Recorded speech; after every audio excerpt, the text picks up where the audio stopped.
Ah, pero sí,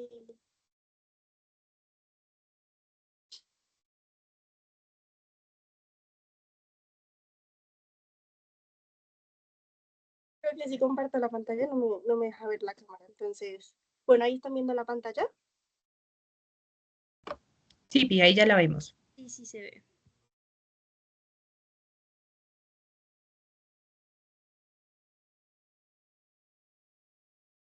Bueno, entonces nosotras vamos a hablar sobre histología del aparato reproductor femenino. Entonces, mi nombre es Juanita, soy estudiante de sexto semestre de la Facultad de Medicina y pues tengo el cargo dentro del grupo que soy comité de comunicaciones. Y mi compañera es, Buenas noches a todos, ¿cómo están? Mi nombre es Mary Bolívar. Actualmente soy estudiante de quinto semestre, pertenezco a la Facultad de Medicina y también soy miembro del Comité de Comunicaciones. De verdad esperamos que esta charla sea agradable para todos y pues ya. bueno, entonces en el contenido vamos a hablar sobre genitales externos y luego los genitales internos como vagina, útero, trompas uterinas y ovario. Entre los genitales externos tenemos el monte de pubis, labios mayores, labios menores, vestíbulo vaginal, clítoris e himen. Entonces, para comenzar, vamos a hablar sobre el monte del pubis, que pues, básicamente es tejido adiposo, que tiene corpúsculos de Meissner. Recordemos que estos corpúsculos son como dendritas que están encapsuladas y nos permiten tener esas reacciones de vibración y textura. Y también ahí encontramos el vello pubiano. Luego encontramos los labios mayores, que esta es homólogo al escroto, pero pues es femenino. Y pues son extensiones que son posterolaterales del monte pubis. Entonces tiene el músculo liso, tiene vello pubiano y pues tiene una superficie como externa, como lo podemos ver en la imagen. Luego tenemos glándulas sebáceas y apocrinas, que pues estas glándulas eh, también tienen estos corpúsculos de Meissner y entonces nos van a ayudar como a la lubricación y a todo esto de, como tal del aparato reproductor. Luego tenemos los labios menores, entonces aquí vamos a encontrar que hay pliegues cutianos que van a estar desprovistos de tejido adiposo, pero pues también tienen abundantes vasos sanguíneos, tienen fibras elásticas, eh, tienen piel, pero esta piel no tiene folículos pilosos. Vamos a encontrar que tienen células epiteliales de tejido plano estratificado con melanina, que esta se da más que todo hacia la pubertad, y tenemos los pliegues que son formados por tejido conectivo laxo, vasos y fibras elásticas más las glándulas sebáceas. Bueno, entonces ahora para hablar un poco del clítoris tenemos que saber pues que es una estructura eréctil que se da principalmente como resultado del confluyente de los cuerpos cavernosos. Esos cuerpos cavernosos a su vez van a estar formados por un tejido eréctil recubiertos por una vaina fibrocolagenosa que al confluir pues forman el glande del clítoris. Digamos que el clítoris propiamente dicho pues va a estar formado o recubierto por un epitelio plano estratificado, también con una gran vascularización, con nervios y también con la presencia de los corpúsculos de Meissner y de Pacini. Digamos que la función principal de estos va a ser la percepción tanto del tacto superficial como la de la vibración. También, pues los corpúsculos de Meissner, digamos que en su organización van a estar con mayor frecuencia hacia la superficie, en la piel del monte del pubis y de los labios mayores, mientras que los de Pacini, pues están más asociados a las capas más profundas y a esos como estratos de tejido eréctil que encontramos con los cuerpos cavernosos. También podemos encontrar en algunas partes epidermis sin folículos pilosos y glándulas ecrinas y apocrinas que se encargan básicamente pues de la secreción de sudor y de algunas secreciones con olor. Sigue, por favor.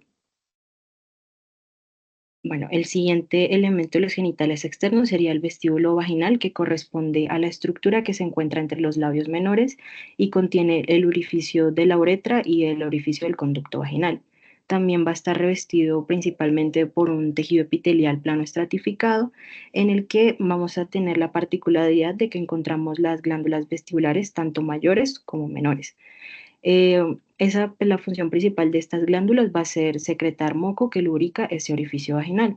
También en algunas bibliografías pueden encontrar que las glándulas vestibulares mayores se denominan glándulas de Bartolini y las glándulas vestibulares menores se denominan glándulas de Skene, pero pues realmente son las mismas. Sigue, por favor. Y por último, de los genitales externos tenemos al himen. El himen básicamente pues, es una membrana anular que realmente está formada por tejido fibroso, sin embargo está recubierta por un epitelio también plano estratificado. Esa himen, digamos, se puede dividir en dos partes, una superficie externa y una superficie interna. O sea, digamos, la particularidad está en la superficie interna, que es la que mira hacia la cara vaginal, que va a ser rica en glucógeno porque su revestimiento va a ser similar al de la vagina. Digamos que eso del glucógeno lo voy a especificar pues en unas diapositivas más adelante, entonces por el momento quedémonos con eso. Sigue, por favor. Bueno, eso era como por los genitales externos y ahora vamos a pasar para los internos. En los internos vamos a seguir este orden de vagina, útero y trompas uterinas y luego hasta el ovario, es decir, como de abajo hacia arriba. Entonces, sigue, por favor. Bueno, primero vamos a encontrar a la vagina. Por definición, la vagina la vamos a reconocer como un túbulo fibromuscular que comunica los órganos sexuales internos con los externos y va a ir entonces en ese sentido desde el cuello del útero hasta el vestíbulo vaginal. La pared de la vagina, así como de casi todos los órganos que vamos a hablar hoy, se va a dividir por estratos, que serían la mucosa, la muscular y la adventicia. Entonces, para empezar a hablar de la mucosa, pues hablar de que esta está formada por un tejido plano estratificado no queratinizado que contiene células de Langerhans. Las células de Langerhans son células inmunológicas que se van a encargar de que en caso de que se presente una infección en esta área, puedan servir como células presentadoras de antígeno. También reconocer que pues todos los epitelios tienen su lámina propia y que esa lámina propia va a estar conformada, en este caso, por tejido conectivo laxo. Digamos que la lámina propia, no sé si decirlo así, pero la podemos subdividir a la vez como en dos estratos. Entonces, el de la superficie, pues vamos a encontrar tejido conectivo laxo y en el de la capa más profunda va a ser también tejido conectivo, pero fibroelástico. Ese tejido conectivo fibroelástico va a contener células linfáticas, nódulos linfáticos y vasos sanguíneos. También está, digamos que esta área contiene muchas venas de paredes delgadas que se encargan de conformar un plexo venoso. Es por eso que en algunas literaturas se dice que mm, va la mucosa y la submucosa solamente como por la presencia de ese plexo, sin embargo, realmente el término que más se utiliza es lámina propia para eso. Digamos que pues antes de seguir al otro estrato, me pareció importante traer este dato, que es que el estrógeno, como nosotros sabemos, cumple un papel muy importante en todo el aparato reproductor. Entonces, el estrógeno en esta parte específica pues va a favorecer el almacenamiento del glucógeno entre las capas del epitelio. Esto hace que cuando las células epiteliales se exfolien, el glucógeno se libere y se pueda metabolizar por las bacterias que se encuentran o que hacen parte de la flora normal de la vagina. Al hacer esto, pues esas bacterias toman ese glucógeno y lo transforman en ácido láctico, que disminuye el pH de la vagina para que en el caso de, digamos que funciona como factor protector, que en el caso de que haya algún factor peligroso, pues inhiba ese crecimiento de los patógenos. Y sería eso. Sigue, por favor. La siguiente capa sería la capa muscular, pues realmente es una capa, bueno, dos capas de músculo liso, una circular interna y una longitudinal externa, que en esa longitudinal externa realmente se continúa con algunos haces del músculo bulbo esponjoso, que pues en la vagina se va a encargar de formar como un esfínter alrededor de esa estructura. Sigue, por favor. Y por último tenemos la adventicia. La adventicia también la vamos a dividir en dos estratos, en una interna y una externa. La interna tiene o está principalmente pues formada por tejido conectivo denso que se continúa a la capa muscular y además de eso también tiene fibras elásticas que le dan resistencia y flexibilidad a la vagina. Y pues la parte externa también tiene tejido conectivo, pero es tejido conectivo más laxo que en algunas ocasiones pues se puede mezclar con la adventicia de otras estructuras cercanas y la particularidad que tiene es que tiene una gran cantidad de vasos sanguíneos y linfáticos, así como de nervios. Y ya, sigue por favor. Listo. Ahora el segundo órgano del que vamos a hablar es el útero. Vamos que pues para definirlo el útero es un órgano en forma de pera invertida que está o que su tejido principal es el músculo liso, en el que sus paredes, gracias a eso, van a medir al menos 1,5 centímetros de ancho aproximadamente. Como muchos de los órganos del cuerpo, pues el útero también lo vamos a poder dividir en porciones, un cuerpo y un cuello. El cuerpo es el que contiene el fondo en el que van a desembocar las dos trompas uterinas y el cuello que es el que se conecta con la porción interna de la vagina. Entonces, histológicamente, pues también lo vamos a dividir en varias capas, que así como lo vamos a ver histológicamente es de su organización. Entonces, sí, porfa, vamos a hablar primero de la primera capa del útero, que es el endometrio. Entonces, el endometrio, pues, es un epitelio cilíndrico simple que va a tener una mezcla o una combinación tanto de células ciliadas como de células secretoras. Ese epitelio tiene la particularidad de que forma invaginaciones que dan como resultado ciertos cuellos o como especies de columnas. Digamos que esas columnas que se forman por esa invaginación van a dividir ese epitelio en dos capas. Una capa funcional que sería la más superior y una capa basal que sería pues la más inferior. Esa capa funcional y basal pues tienen funciones pues muy relevantes, más que todo sobre o durante el ciclo menstrual, en el que la capa funcional va a ser la que se desprende y la capa basal es la que regenera. También, bueno, esas fotos están en la siguiente diapositiva, pero también saber primero que la lámina propia de ese epitelio es tejido conectivo denso no modelado que contiene fibras colágenas y las glándulas tubulares endometriales. Entonces, si puedes seguir, por favor. Bueno, entonces, antes de mostrarles eso, quería primero explicar la irrigación del útero, pero vista como desde una vista histológica. Me parece importante hablar de eso. Entonces, primero vamos a tener a la arteria uterina, que es como la arteria o la rama principal que lleva la sangre hacia el útero. Esa es la que se va a ramificar en distintas arterias para poder irrigar todo el útero. La primera a conocer sería la arteria arqueada, que eh, se encuentran en el miometrio y siguen el curso para dar como rama a la arteria radial. La arteria radial va a penetrar desde el miometrio hacia el endometrio y se divide también a su vez en dos principales, la arteria recta y la arteria espiral. La arteria recta es la que va a irrigar el estrato basal del endometrio que les estaba comentando anteriormente. Esa pues va a irrigar esa capa más profunda y es la que menos varía durante el ciclo menstrual. Y la arteria en espiral es la que va a irrigar el estrato funcional del endometrio, es decir, la parte más superior, que digamos que son las que más experimentan cambios significativos durante el ciclo menstrual y pues son las que al desprenderse o cuando se desprende el endometrio son las que provocan pues la hemorragia común de ese ciclo menstrual. Y también por último, antes de mostrar las imágenes, hablar también que esas arterias en espirales van a terminar en una red de capilares y de lagunas que están localizadas justo por debajo de ese epitelio. Esas estructuras, digamos que son fundamentales principalmente para el intercambio de nutrientes y gases o si en el, o bueno, o sea, como un intercambio de nutrientes y gases que va a ser muy importante si existe implantación del embrión. Y sigue, por favor. Entonces aquí sí estamos viendo las imágenes. La segunda o la que se ve más pequeña es un acercamiento a ese tejido epitelial cilíndrico simple que les comentaba, más la lámina propia y la primera imagen o la que se ve más grande es las invaginaciones que se forman a partir de ese epitelio que forman las glándulas tuboalveolares o esas columnas que se ven ahí. Sí, por favor. Y en esta, pues, es más un acercamiento a la capa basal. Entonces, pues, aquí alcanzamos a ver que ya de esa capa basal se continúa directamente el miometrio y en la foto de abajo es, digamos, más específicamente marcadas las arterias en espiral que les había comentado.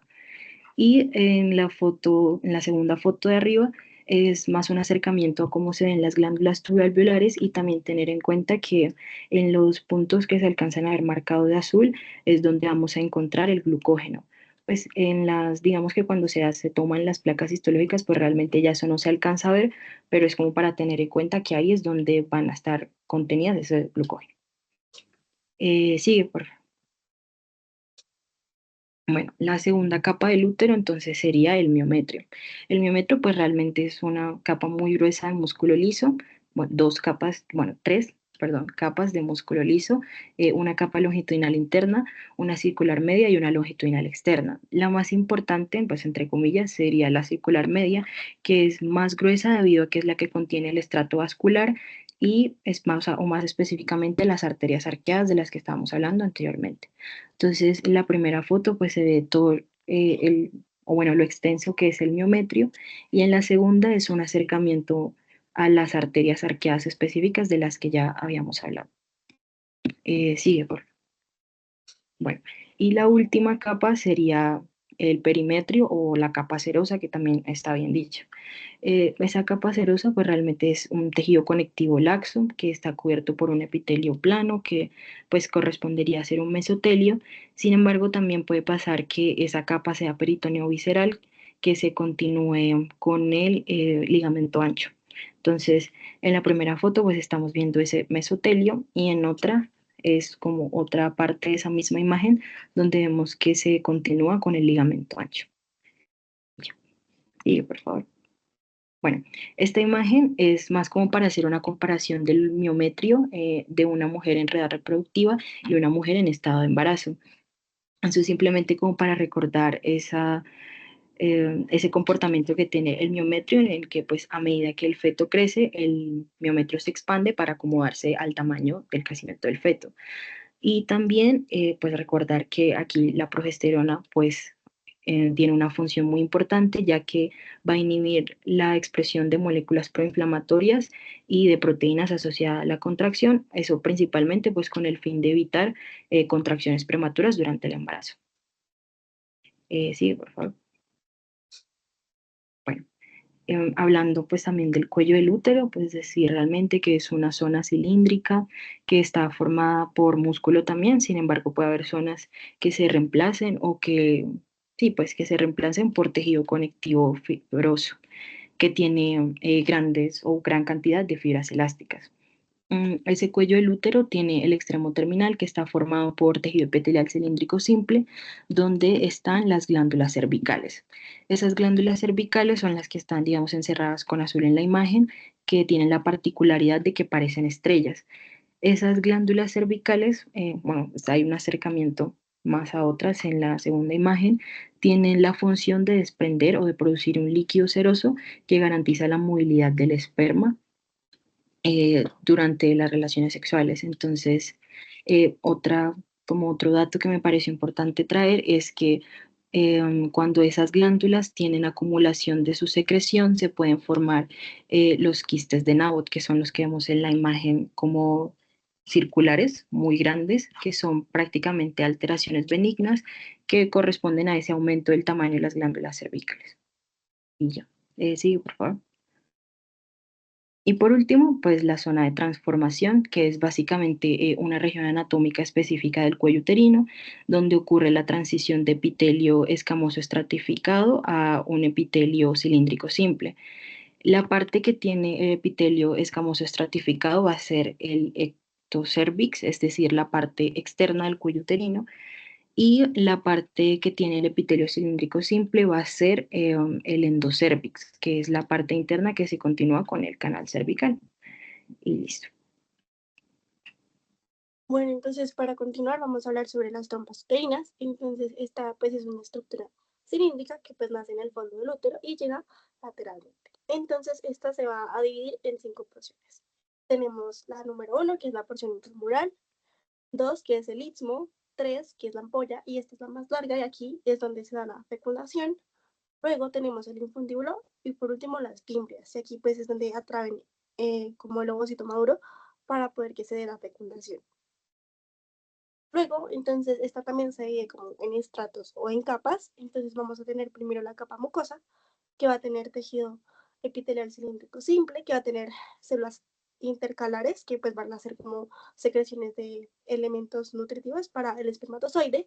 Y vamos a tener células ciliadas que van a permitir como esa movilidad. Luego tenemos la lámina propia, que es tejido conectivo laxo, contiene fibroblastos y células linfoides.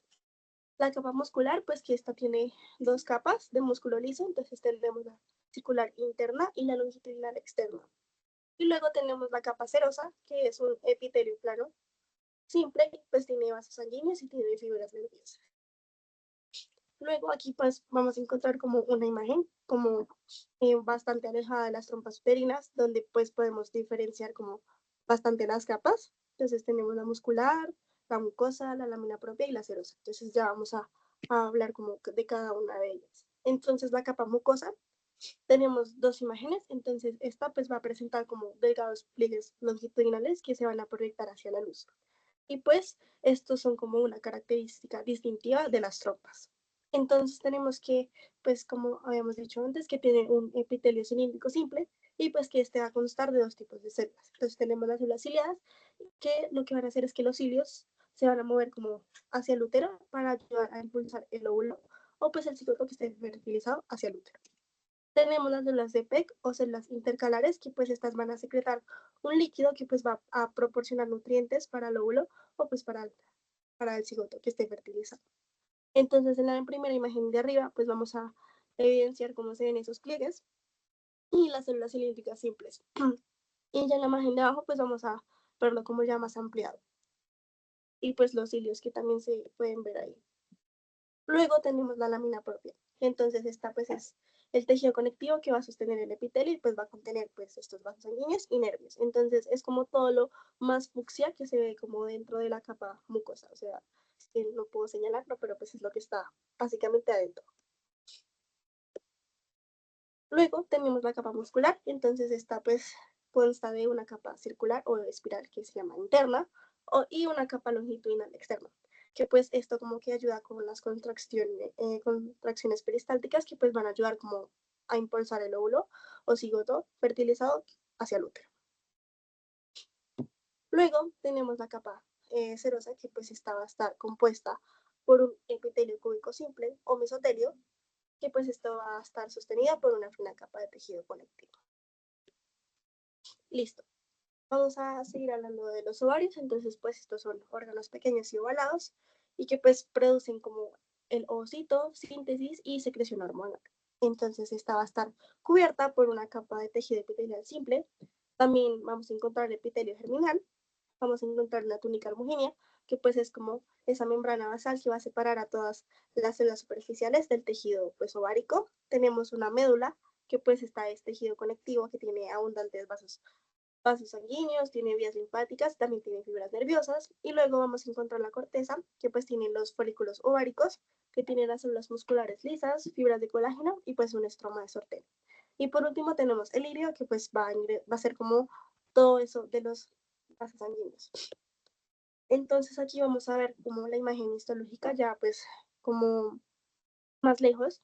Entonces vamos a encontrar la cápsula, la corteza. En la corteza pues se van a encontrar todos estos folículos ováricos y pues en la médula todos los vasos sanguíneos. Entonces primero tenemos la túnica albuginea, entonces que pues vamos a tener una cápsula. Y pues esta cápsula es la que cubre toda la superficie exterior. Y tenemos el epitelio germinal, que pues ya está cubierta por un tejido epitelial cúbico simple. Y tenemos la túnica albuginea, que pues esta es una capa de tejido conectivo denso e irregular que pues va a sostener a todo este epitelio. Tenemos la médula, que pues esta tiene tejido conectivo con abundantes vasos y vías linfáticas también con fibras nerviosas, como pues se observa pues en la imagen. Luego tenemos la corteza. Entonces vamos a tener la corteza que pues va a ser como esta región exterior del sitio de desarrollo de todos los ovocitos y los folículos ováricos, que pues son estos ovocitos que van a estar rodeados por una o más capas de células. Entonces tenemos los folículos ováricos. Entonces estos se van a dividir. Entonces primero tenemos los folículos primordiales. Entonces es un ovocito que tiene una capa de células planas alrededor. Se va a estar como ubicado en la corteza, debajo de la túnica albuginea, y tiene un núcleo grande y un citoplasma eosinófilo. Luego tenemos folículos primarios. Entonces estos se pueden dividir en multilaminar o unilaminar. Pero bueno, entonces este folículo primario pues es un ovocito que contiene una o más varias capas de células foliculares planas que luego pasan a ser cilíndricas y estas pasan a llamarse como células de la granulosa. Entonces puede ser unilaminar o multilaminar. Unilaminar quiere decir que solamente tiene como un epitelio cilíndrico simple, o multilaminar que tiene pues ya dos capas de epitelio cilíndrico simple o puede tener más. Luego tenemos una zona pelúcida, que es toda la parte que está eosinófila, como más rosadito. Y tenemos la teca interna, que pues va a ser todo el tejido conectivo estromal. Y la teca externa, que ya van a tener las células musculares lisas y las fibras de colágeno. Luego tenemos los folículos secundarios. Entonces ya tenemos el ovocito, que va a estar rodado, que ya va a ser más circular y va a tener varias capas de células foliculares o células de la granulosa. Tenemos una corona radiada, que pues esta va a tener pues varias capas de células que van a rodear inmediatamente como a todo el ovocito, como se pueden dar cuenta en la imagen, que es todo pues el epitelio cúbico simple. Luego vamos a encontrar zona pelúcida de las células granulosas, que pues estas nos van a permitir como esa secreción de líquido folicular para poder formar el antro. Luego tenemos una teca interna, y que esta nos va a permitir toda la síntesis de estrógenos, y la teca externa, que va a mantener pues el tejido conectivo y las células musculares. Luego tenemos ya el folículo maduro. Entonces, pues, ¿qué va a tener esto? Entonces, encontramos el ovocito, encontramos la zona pelúcida, encontramos la corona radiada. Vamos a ver que el antro, o sea, que es toda la parte que está como más rosadita, súper clarito. Vamos a encontrar las tecas, vamos a encontrar que ya pues van a producir eh, varias hormonas, como la LH, que va a estimular a la teca interna para que produzca todos los andrógenos, y la FSH, que pues estimula a las células de la granulosa para pues la producción de estrógenos y pues genera pues el aumento del tamaño del folículo y la preparación del útero. Luego vamos a encontrar el cuerpo hemorrágico. Entonces esto se va a desarrollar a partir de los restos del folículo maduro, o también se conoce como el degrado, y esto se da después de la evolución. Y por último se va a convertir en cuerpo lúteo, pero pues bueno. Luego vamos a encontrar que pues este tiene una capa, una estructura transitoria que pues se va a formar aparte de todo pues el folículo colapsado, que pues se perdió después de no realizarse la fecundación. Luego vamos a encontrar que tiene también un coágulo de sangre que pues tiene fibrina, y este pues se va a llenar eh, como se va a llenar de sangre de los capilares de la teca interna. Luego vamos a encontrar una cicatriz del estigma, que es donde la cápsula como que se cierra sobre la ruptura formada durante la evolución. Luego tenemos el cuerpo lúteo. Entonces esta pues es una capa gruesa que tiene células que se van a formar alrededor del coágulo. Y pues está compuesto por dos tipos de células. Entonces tenemos células de la luteína granulosa, que pues estas células van a estar ubicadas centralmente derivadas de las células de la granulosa. Y luego que pues bueno, vamos a encontrar que estas células son grandes.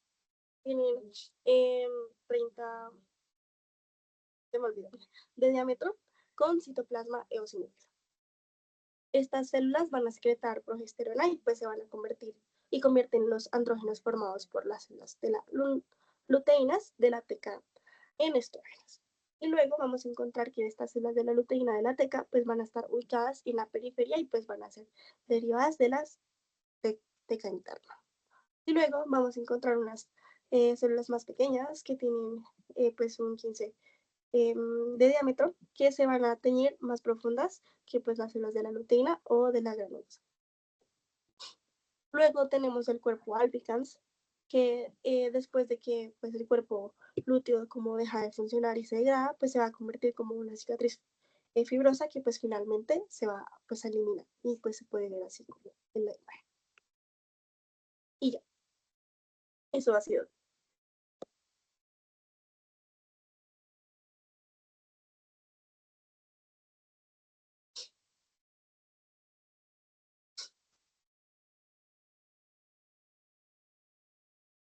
Muchas gracias a todos.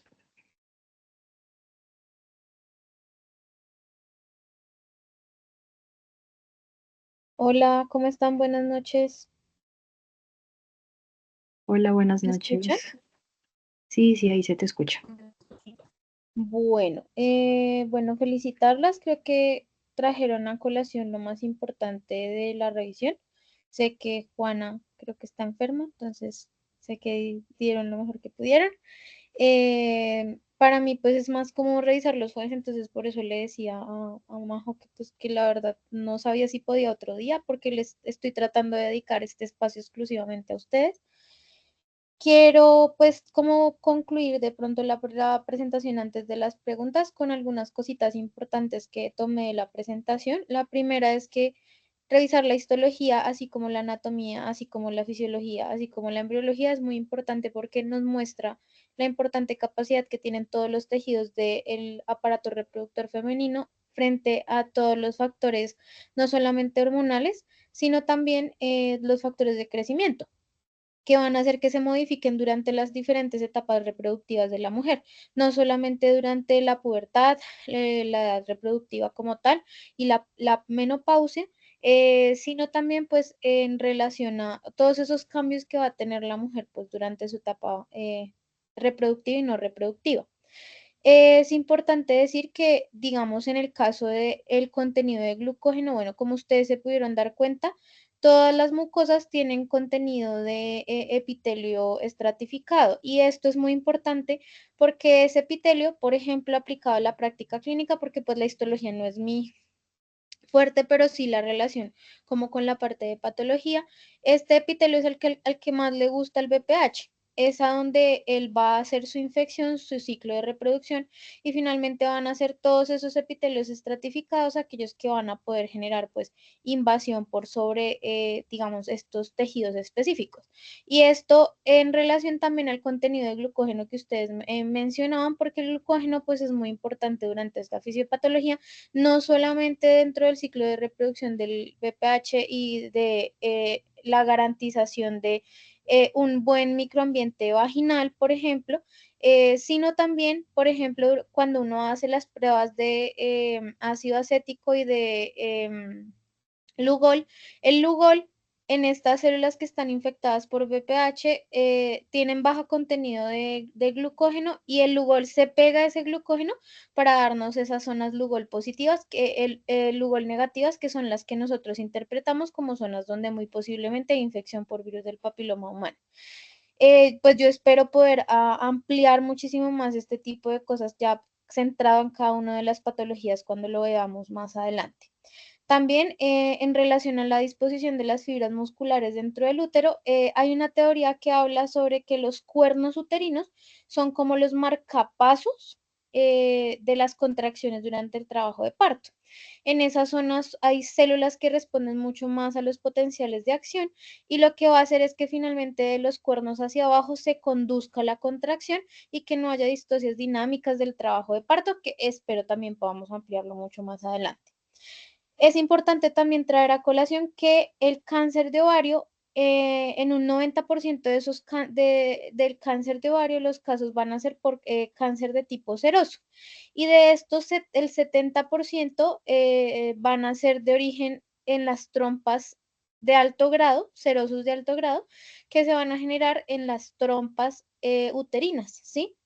Entonces es por eso que las fimbrias son tan importantes en la fisiopatología. Muchas de las lesiones premalignas, así como nosotros tenemos el NIC, que son neoplasias intraepiteliales cervicales, van a haber unas cosas que se llaman sticks, que van a darse en la trompa uterina y que finalmente estas células con ese potencial de malignidad van a caer sobre la superficie del ovario, que recordemos pues anatómicamente el ovario está muy relacionado con las fimbrias uterinas y finalmente van a generar el cáncer de ovario o cáncer peritoneal que nosotros vamos a conocer más adelante. Esto también es muy importante tenerlo en cuenta porque hay estudios que dicen que el hacer la fimbriectomía en vez de hacer el pomeroy, por ejemplo, reduce 75% el riesgo de cáncer de ovario. ¿Qué otra cosita tenía por ahí? Recordar que los ovarios pues son un órgano netamente intraperitoneal porque no tienen cubierta de peritoneo parietal, sino solamente de peritoneo visceral, que vendría siendo ese mismo ligamento ancho en el que están metidos.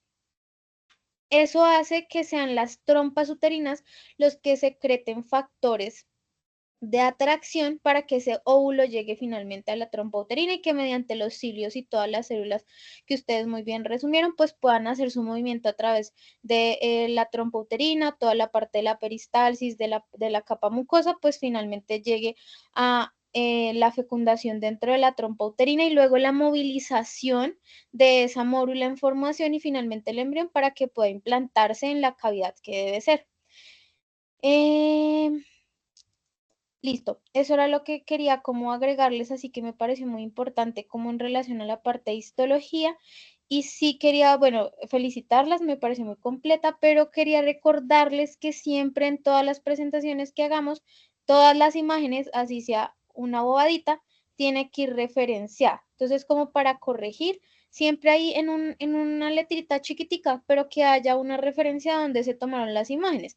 Si ustedes van a usar un texto guía para no tener que referenciar todas las imágenes, entonces lo que pueden hacer es, yo no sé si yo les mostré algo cuando hablamos de la revisión de la bibliografía, pero por ejemplo uno puede abrir una charla poniendo una diapositiva y diciendo, miren, el día de hoy les voy a hablar de este tema, estos son los tópicos que voy a abarcar, la bibliografía principal que yo utilicé fue esta. Tan, y ustedes ponen los 5 artículos, el libro de base, por ejemplo, ¿sí? Entonces, para que lo tengan en cuenta, esas son cosas que les van a evaluar durante su proceso en el pregrado y que, como yo sé que van a ser especialistas, muy posiblemente ginecólogas, es muy importante que lo tengan en cuenta cuando presenten en su posgrado. ¿Listo? Era eso, chicos. Pues de verdad, muchas gracias. No sé si alguien tenga alguna pregunta.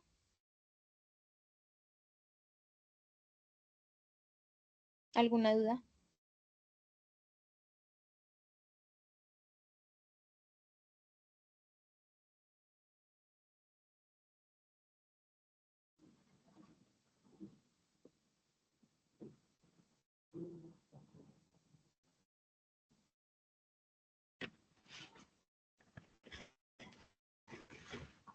Bueno, muchachos, entonces no sé si nuestras líderes quieran cerrar la reunión con algún otro comentario.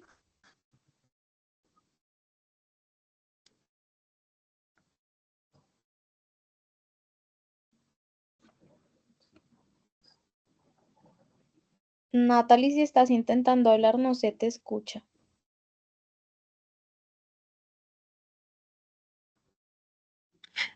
No, les iba a decir, chicos, que no se vayan a ir, que vamos a llamar lista. Bueno, Pero no muchas sé si gracias. quieren decir algo más o empiezo a llamar. Voy a dejar de compartir, de grabar, ¿listo?